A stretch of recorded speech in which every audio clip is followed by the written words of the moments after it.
ওই শোনো, কি? একটা কথা বলবো? বলো।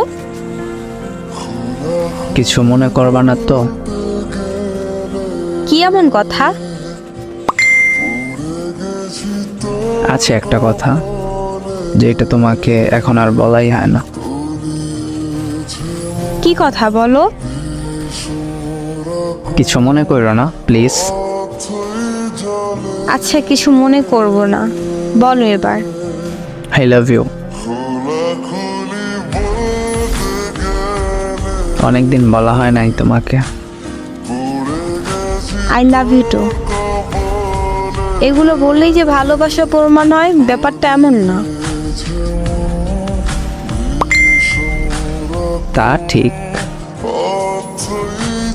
এমনিতেই আমাদের ভিতর যে ভালোবাসা আছে তাতেই আলহামদুলিল্লাহ। ভালোবাসাটা কার দেখতে হবে তো। এ এক হাতে তালি বাজে না, বুঝলাম। হ্যাঁ মানলাম, তুমি সব করছো, এবার খুশি? জি। পাগল। তাহলে তুমি পাগলের জামাই। ঘুমাই, আল্লাহ হাফেজ। আচ্ছা, আল্লাহ হাফেজ।